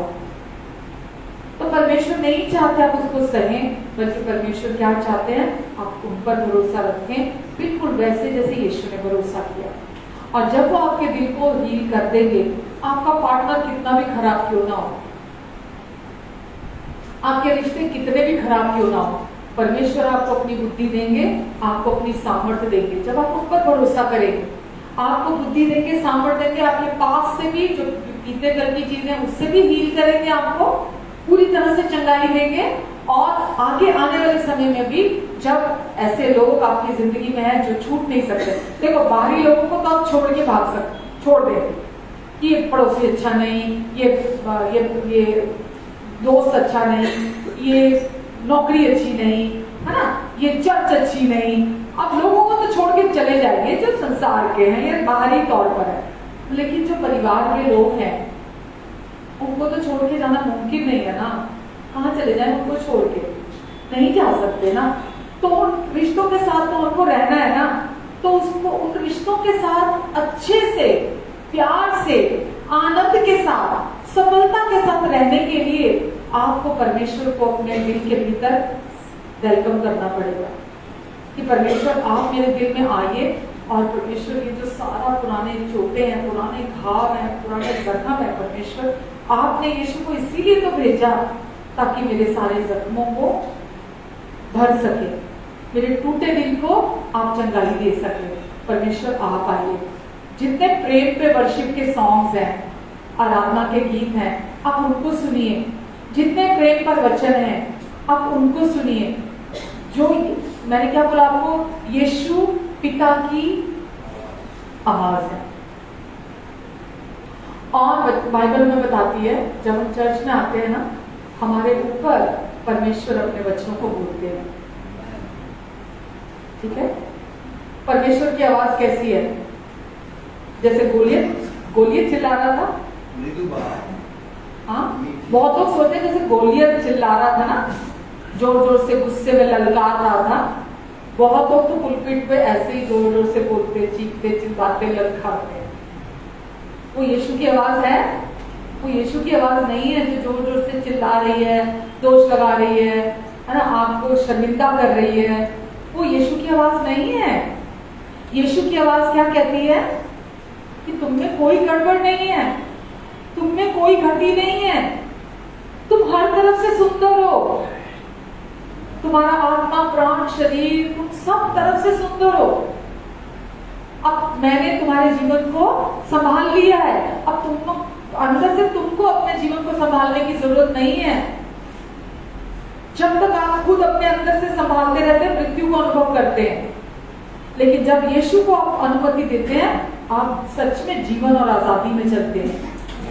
आमेन। तो भविष्यवाणी, जब आप चर्च में आते हैं तो आपके ऊपर भविष्यवाणी की जाती है। भविष्यवाणी का मतलब क्या है? वचन बोला जाता है। वचन बोलने का मतलब क्या है? यीशु को बोला जाता है। यीशु का बोलना क्या है? पिता की वाणी बोली जाती है, पिता की आवाज आपके ऊपर बोली जाती है। और वो क्या लेकर आती है भविष्यवाणी? शांति, उन्नति और उपदेश। हमें शांति, उन्नति और उपदेश, हमें इसके अलावा कुछ नहीं सुनना। मैंने क्या बोला, इस संसार, बाहर की दुनिया के लोग, उनको तो, उनके पास तो कोई उपाय ही नहीं है कि अंदर से कैसे ठीक अपने आप को हील किया जाए। पर हमारे पास तो यीशु है। और इसीलिए हमें ज्यादा से ज्यादा लोगों के पास जाकर सुसमाचार देने की जरूरत है, ये खुशखबरी देने की जरूरत है कि यीशु क्यों आए थे।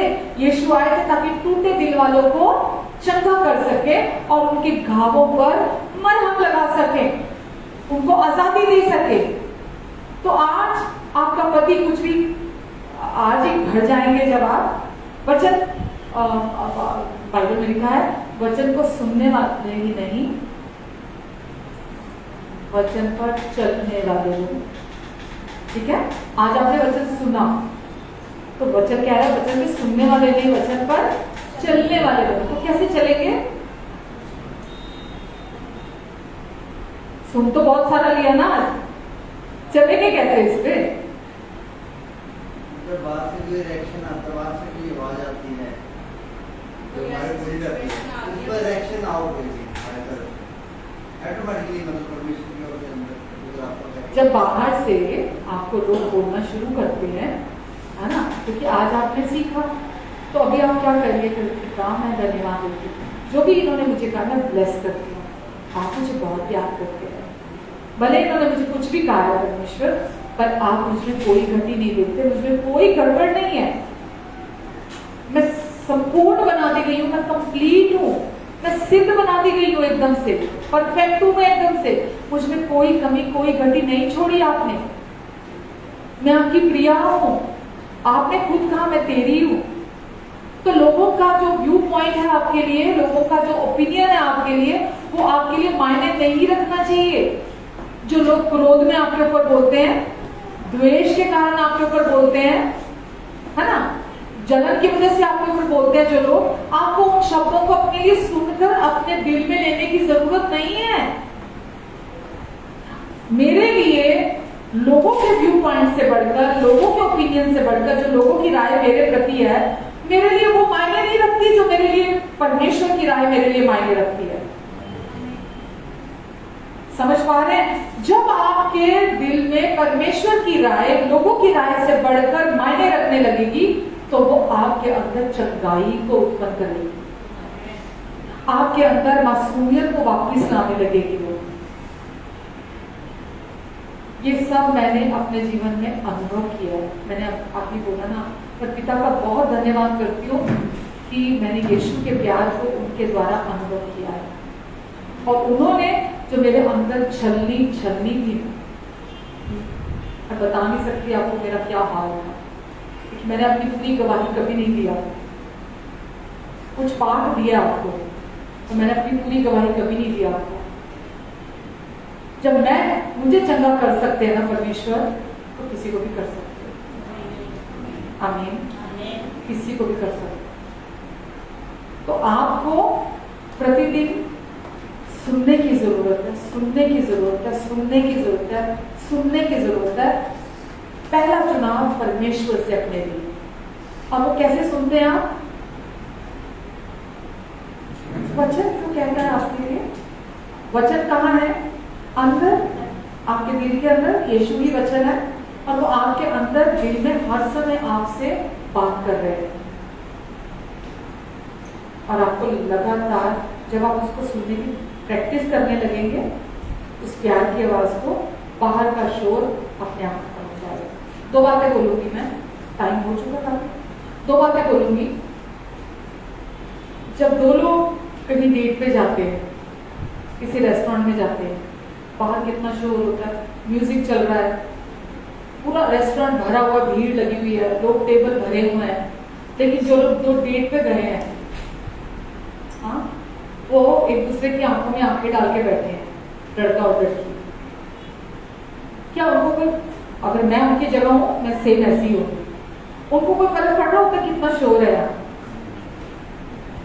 कितना हल्ला है, कितना लोगों के बच्चे रो रहे हैं, कितना म्यूजिक तेज चल रहा है, लाउड, वो आंखों में आंखें डालकर वो खोए होते हैं, बातें कर रहे होते हैं, दुनिया जो है कहीं पर, उनको कोई लेना देना होता है ऐसा।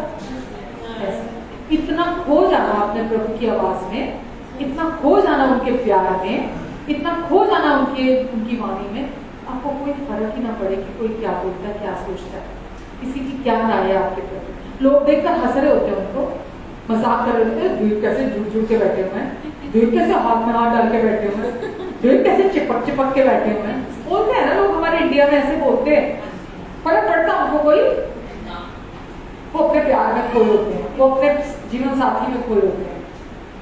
आपको भी कोई फर्क नहीं पड़ेगा, आपका पति कुछ भी तिरस्कार करे, पत्नी तिरस्कार करे, बहुत गुस्से वाली है, बहुत चीखती चिल्लाती है आपके ऊपर, आपकी इज्जत नहीं करती, आपको प्यार नहीं करती, या जो कोई भी और रिश्ता हो, ठीक है, आप अगर अपने प्रभु से सुनते रहेंगे ना, लगातार सुनेंगे लगातार, अपने लिए आपको कोई फर्क नहीं पड़ेगा। दूसरी चीज, जब किसी का भी हार्ट का ऑपरेशन किया जाता है, ऐसा होता है, आओ भैया आओ बैठो, कुर्सी पे बैठो, चलो हार्ट का ऑपरेशन कर देते हैं, ऐसा होता है क्या? क्या किया जाता है? उस बंदे को हार्ट का ऑपरेशन करने के लिए पहले आराम से लिटाया जाता है, ठीक है, आराम से लिटाया जाता है, और उसको पहले इंजेक्शन दिया जाता है कि वो बेसुध हो जाए, ताकि वो हिले डुले नहीं, अपनी मनमर्जी ना करे, चीखे चिल्लाए नहीं, है ना, और वो डॉक्टर जो है आराम से ऑपरेशन कर सके। ऐसे ही होता है ना। परमेश्वर भी क्या चाहते हैं आपसे? कि जो अंदर का शोर, जो लोगों ने बोला है, लोगों ने गंदी बातें बोली हैं, लोगों ने आपके लिए नेगेटिव बातें बोली हैं, आपके माँ ने, आपके पिता ने, आपके बच्चों ने, आपके अपनों ने, दोस्तों ने, टीचर ने, किसी लोगों ने बोली आपके अंदर, इतना शोर है आपके अंदर उन बातों का। तो परमेश्वर करे क्या चाहते हैं, आप उनके प्यार पर विश्वास करके पहले आराम से बैठ जाए। आप विश्राम की अवस्था में आ जाए। सबसे अच्छी विश्राम की अवस्था क्या है, लेटना। आप लेट जाएं ताकि वो आपके दिल में काम कर सके। जैसे हार्ट का ऑपरेशन किया जाता है, डॉक्टर बड़े आराम से हार्ट का ऑपरेशन कर लेता है, ऐसे ही परमेश्वर आपके अंदर ऑपरेशन करना चाहते हैं, पर बिना दर्द का, बिना आपको चोट पहुंचाए, बिना बेहोशी का इंजेक्शन लगाए। ठीक है, वो क्या चाहते हैं, आप विलिंगली अपनी इच्छा से लेट जाएं, उन पर पूरा भरोसा रखते हुए कि वो चोट देने वाले परमेश्वर नहीं है, वो दुख दर्द देने वाले परमेश्वर नहीं है, वो तिरस्कार करने वाले, रिजेक्ट करने वाले परमेश्वर नहीं है।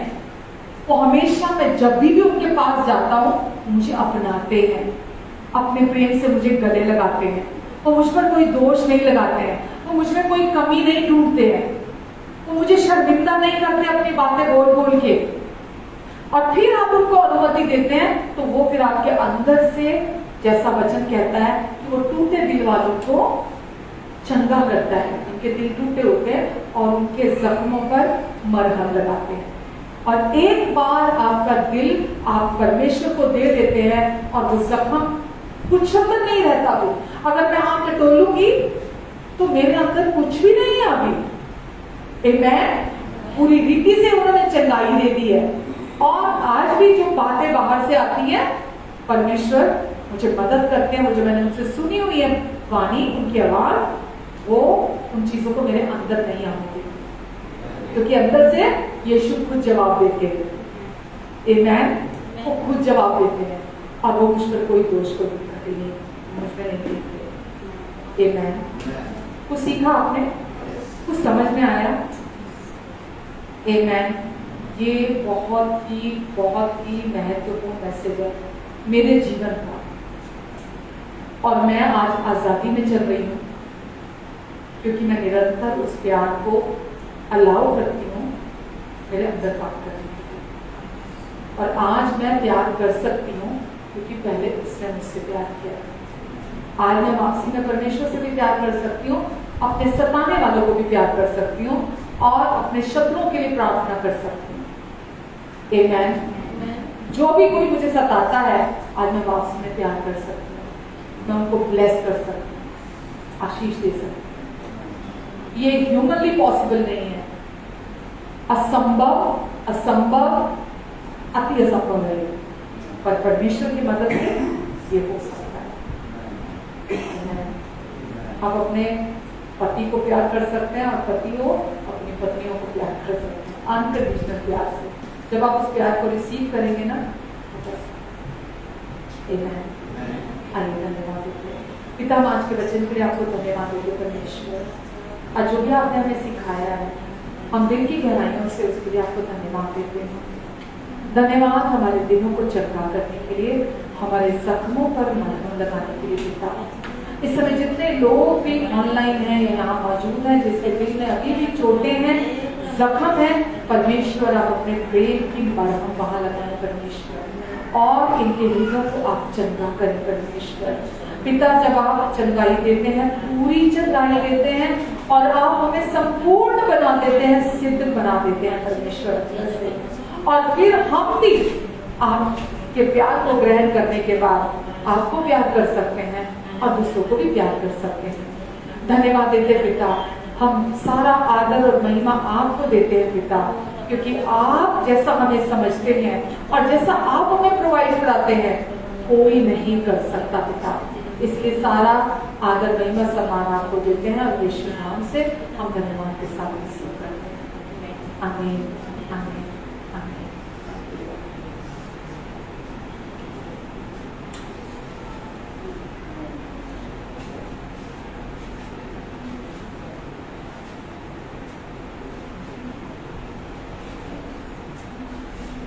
आइए हम सब प्रभु भोज लेंगे अभी और जो लोग हमारे साथ ऑनलाइन जुड़े हुए हैं, अगर आप भी हमारे साथ इस प्रभु भोज में शामिल होना चाहते हैं तो कोई भी रोटी या ब्रेड ले सकते हैं, कोई भी शरबत या जूस आप ले सकते हैं और हमारे साथ इसमें शामिल हो सकते हैं।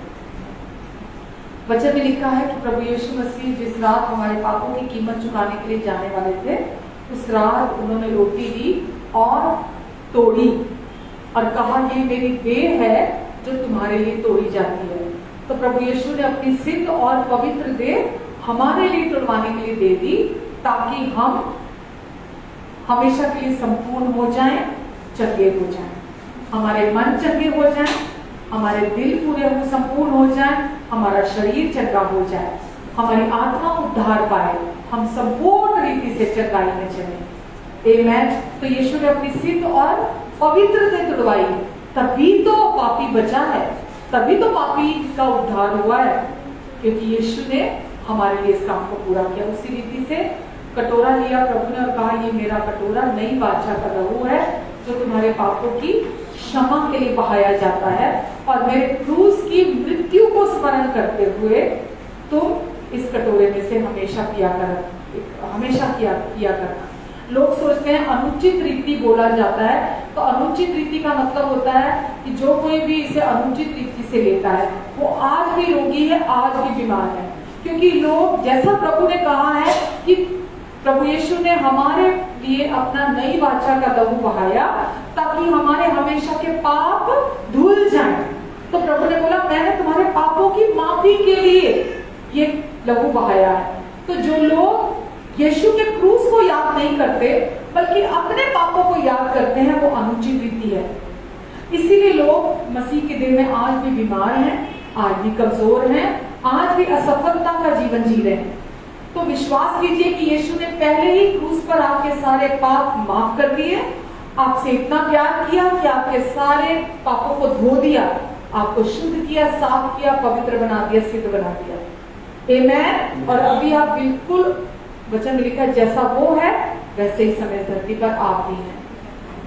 जब आप ये विश्वास करते हैं तो आप 100% चंगाई में चलते हैं, 100% सामर्थ्य में चलते हैं, 100% जवानी में चलते हैं। आपकी बॉडी का हर एक तंतु, कोशिका, हर एक भीतरी बाहरी अंग, हर एक वेन, टिश्यू, सेल, ऑर्गन, हर एक बोन, हर एक जॉइंट आपका हेल्दी रहता है, एकदम स्वस्थ रहता है, आप बीमार नहीं होके चलेंगे। आमेन। क्योंकि बीमारी प्रभु को महिमा नहीं देती, चंगाई महिमा देती है। आमीन। आइए प्रभु की देह में से एक साथ खाते हैं और उसके आगे में से पीते हैं।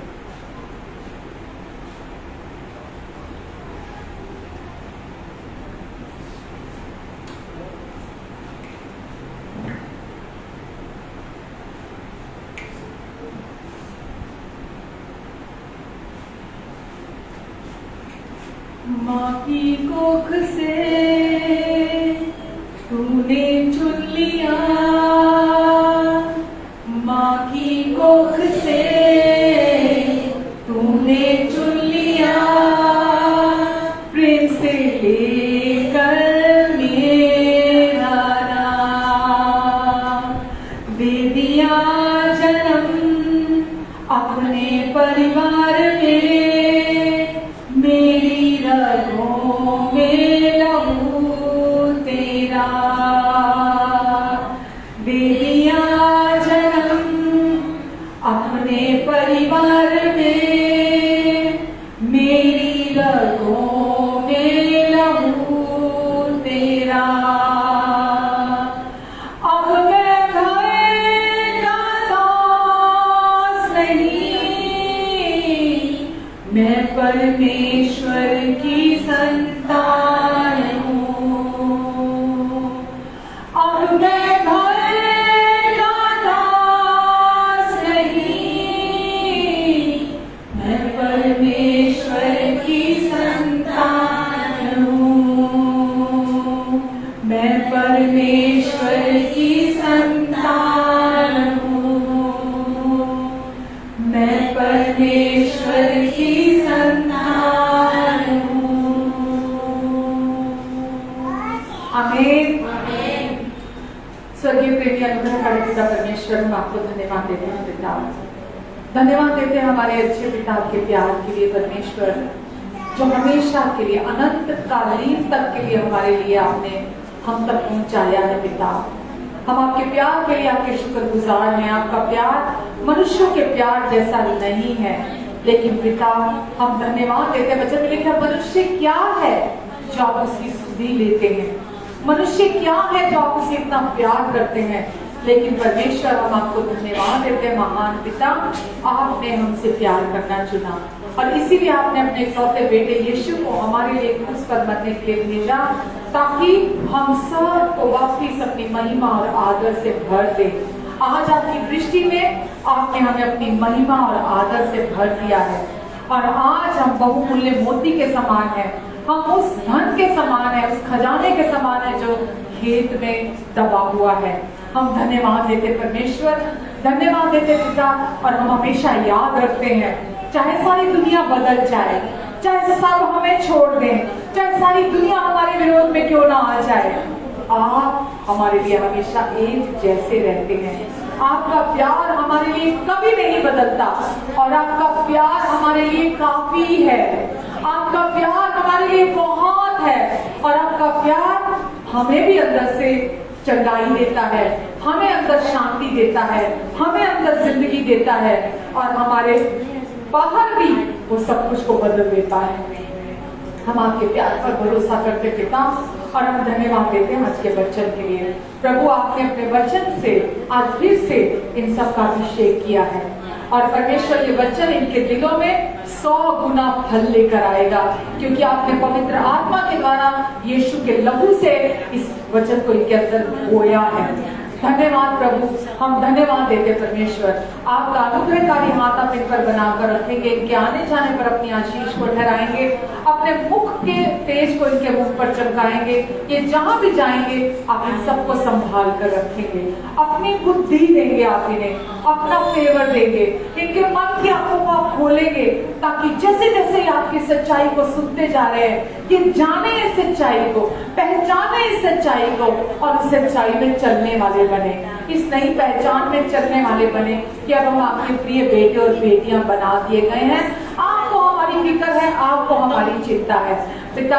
आप इनकी सारी जरूरतों को अपनी महिमा के उस धन से जो मसीह यीशु में पूरा करेंगे और दुष्ट की हर गंदी चाल से आप इनकी रक्षा करेंगे, उसके सारे आरोपों से, उसके सारे झूठ से, उसके सारी बुरी बातों से आप इनके मन को बचा कर रखेंगे यीशु मसीह के नाम से। धन्यवाद प्रभु, आपकी महिमा इनके जीवन से प्रकट हो, आपकी रोशनी इनके द्वारा चमके, आपका प्रेम इनके द्वारा महके, आपका जीवन इनमें से प्रवाहित हो, आपका अनुग्रह और शांति इनके जीवन में मल्टीप्लाई हो जाए, आपकी पहचान और आपके अनुग्रह में ये बढ़ते चले जाएं। इनको और इनके अपनों को अपने पंखों की आड़ के तले परों के नीचे आप छिपा कर रखेंगे, अपने पवित्र लहू के नीचे आप इनको और इनके अपनों को कवर करके रखेंगे। धन्यवाद देते पिता हम आपको, धन्यवाद हमारे अच्छे प्रेमी भले अनुग्रहकारी पिता। सारा आदर महिमा आपका है, हम आप ही को देते हैं और सारी प्रार्थना को आपके प्रिय पुत्र यीशु और अपने उद्धारकर्ता प्रभु यीशु के महान जीवित और पवित्र नाम से धन्यवाद के साथ ग्रहण करते हैं। आमीन, आमीन, आमीन। So, thank you, God bless you all। प्रभु आप सबको बहुत आशीष दे, स्पेशली हमारे जो अभी ऑनलाइन सुनने वाले हैं। आज के वचन से मैं विश्वास करती हूँ आपको प्रभु ने बहुत ब्लेस किया है और आज के वचन को दूसरों के साथ भी जरूर बांटें, अपने लिए भी इस वचन को बार बार सुने।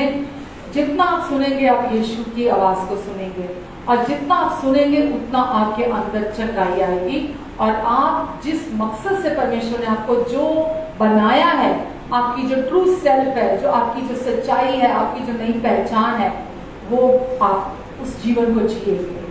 तो YouTube में भी जो हमारा प्रतिभापुरी के नाम से चैनल है, वहां जाकर भी आप हमारे बहुत सारे मैसेजेस हैं, वहां जाकर आप अपने लिए भी सुन सकते हैं, दूसरों के साथ भी साझा कर सकते हैं और दूसरों के लिए आशीष का काम कर सकते हैं।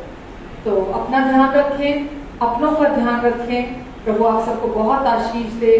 God bless you and love you all. Take care.